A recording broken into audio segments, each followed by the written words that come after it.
1 cup கடலை மாவு சேர்த்துக்கலாம், 200 கிராம் இருக்கும். நெக்ஸ்ட் வந்து 1/2 கப்பு அரிசி மாவு சேர்த்துக்கிறேன், கொஞ்சம் மஞ்சத்தூள் சேர்த்துக்கிறேன். நான் சமைக்க ஆரம்பித்தேன்னாவே என் சேவல் வந்துடுங்க, அது ஒரு ஆசிர். சிறிதளவு பெருங்காயத்தூள் சேர்த்துக்கலாம். மாவை நல்லா கையால் நல்லா மிக்ஸ் பண்ணிவிட்டு, கட்டி இல்லாமல் நல்லா மிக்ஸ் பண்ணிவிட்டு, பேக்கிங் சோடா கொஞ்சமாக சேர்த்துக்கலாங்க, ரொம்ப சேர்க்க வேண்டாம். கொஞ்சம் உப்பு சேர்த்துக்கிறேன். எல்லாத்தையும் சேர்த்து நல்லா மிக்ஸ் பண்ணிவிட்டு, இப்போ பார்க்கலாம். இப்போ நான் 2 பல்லாரி வெங்காயத்தை கட் பண்ணி வச்சுருக்கேன் சின்ன சின்னதாக, அதை சேர்த்துக்கலாம். மல்லி இலை அதையும் சேர்த்துக்கலாம். சிறிதளவு புதினா அதையும் சேர்த்துக்கலாம். சிறிதளவு கருவேப்பிலைங்க அதையும் சேர்த்துக்கலாம்.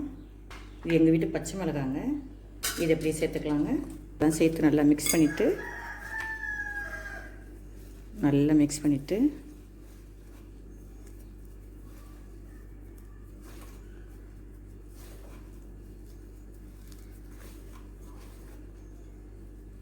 கீரையை சேர்த்துக்கலாங்க. வந்து தண்டுக்கீரை சின்ன இளங்கீரையாக இருக்கும் இல்லையா, அந்த கீரை தான் இது. இதில் நிறைய தாது உப்புக்கள் இருக்குது, நிறைய சத்துக்கள், விட்டமின் இருக்குது, இரும்பு சத்து இருக்குது. இது ரொம்ப நல்லது, கண்களுக்கு நல்லது, முடி வளர்ச்சிக்கு ஏற்றது. இந்த கீரையை சேர்த்துக்கலாம். இந்த கீரையை போட்டு தான் நம்ம இன்றைக்கி போண்டா செய்ய போகிறோம்.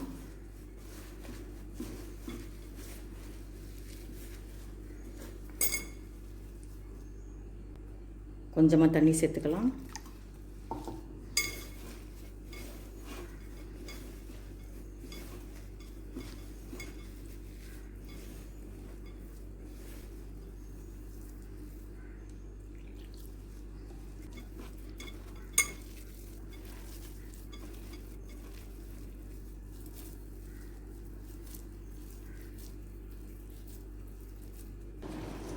அடுப்பு ஆன் பண்ணிக்கலாமா? எண்ணெய் ஹீட் ஆகட்டுமா? நான் இந்த கீரையில் தான் இன்றைக்கி என்ன செஞ்சுருக்கேன், போண்டா செஞ்சுருக்கேன். இதில் வந்து எண்ணெய் காஞ்சிருச்சு, இதை இப்போ நம்ம போட்டு எடுக்கலாம். சின்ன சின்ன உருண்டையாக போடணும். ஒரு ஈடுக்கு ஒரு 5 போண்டாவாக போட்டு எடுத்துக்கலாம். இந்த கீரையில் நிறைய சத்துக்கள் இருக்குதுங்க, நிறைய தாது உப்புக்கள், அயன், சுண்ணாம்பு சத்து, விட்டமின் சத்து. இது வந்து கண்களுக்கு ரொம்ப நல்லது, முடி வளர்ச்சிக்கு ரொம்ப ஏற்றது. இது வந்து சின்ன வயசுலேருந்து வாரத்துக்கு 2 முறை எடுத்துக்கிட்டோம் அப்படின்னா முடி நரைக்காதுங்கிறாங்க. அந்தளவுக்கு வந்து தாது சத்துக்கள் இதில் நிறைஞ்சிருக்கு. இதே மாதிரி செய்து பாருங்கள். ஒரு பவுலில் 1 கப்பு வந்து கடலை மாவு எடுத்துக்கிட்டேன், 1/2 கப்பு வந்து பச்சரிசி மாவு எடுத்துக்கிட்டேன், 1/2 கப் அளவுக்கு முளைக்கீரை, இந்த தண்டுக்கீரை இருக்கு இல்லையா, அந்த முளைக்கீரை எடுத்துக்கிட்டேன். அதில் சிறிதளவு உப்பு, கொஞ்சம் மஞ்சத்தூள், சோம்புத்தூள், சீரகத்தூள், கொஞ்சம் தேவைக்கேற்ப மிளகாத்தூள், கொஞ்சமாக பேக்கிங் சோடா, கொஞ்சம் சூடாக ஹீட் பண்ணி கொஞ்சம் சூட்டோட கொஞ்சம் ஆயிலை நான் அதில் கலந்துக்கிட்டேன். கொஞ்சமாக பெருங்காயத்தூள் சேர்த்துக்கிட்டேன். அவ்வளோதான் டியர்ஸ். இது போல் செய்து பாருங்கள்.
நல்லா வந்திருக்கு பாருங்கள். இதே போல் எல்லா உருண்டைகளையும் நம்ம போட்டு எடுக்கலாம். இன்னும் நான் ஒரு 10 உருண்டை போல் இருக்கும். எனக்கு ஒரு 15 உருண்டை போல் கிடச்சிருக்கு. ஃபஸ்ட் எய்டு வந்து 5 உருண்டை எடுத்திருக்கேன். இதே மாதிரி ஒவ்வொன்றா நம்ம போட்டு எடுத்துக்கலாம். பாருங்கள் எப்படி வந்திருக்குன்னு. நம்ம சிறிதளவு கையில் வந்து கொஞ்சம் ஆயில் தடவிக்கலாம். அப்படி இல்லைன்னா கொஞ்சமாக தண்ணி நனைச்சிக்கலாம். ரொம்ப நனைக்கக்கூடாது. மாவு வந்து எனக்கு இந்த பதத்துக்கு இருந்துச்சு. அப்படி இருந்துமே எனக்கு நல்ல உருண்டையாக வந்திருக்கு. எண்ணெயிலெல்லாம் கரையில். டீ கடையிலெல்லாம் போண்டா வடை இதெல்லாம் செய்யும்போது மாவு மிக்ஸ் பண்ணும்போது கொஞ்சம் ஆயில் கலந்துக்குவாங்க, சூடான எண்ணெயை. அதனால தான் நான் அந்த மெத்தடில் நான் செஞ்சேன் இன்றைக்கி. இது மாதிரி செய்து பாருங்கள். மெலிசா கிச்சனுக்கு லைக் பண்ணுங்கள், கமெண்ட் பண்ணுங்கள், ஷேர் பண்ணுங்கள், சப்ஸ்கிரைப் பண்ணுங்கள். தேங்க்ஸ் ஃபார் வாட்சிங். Thank you all.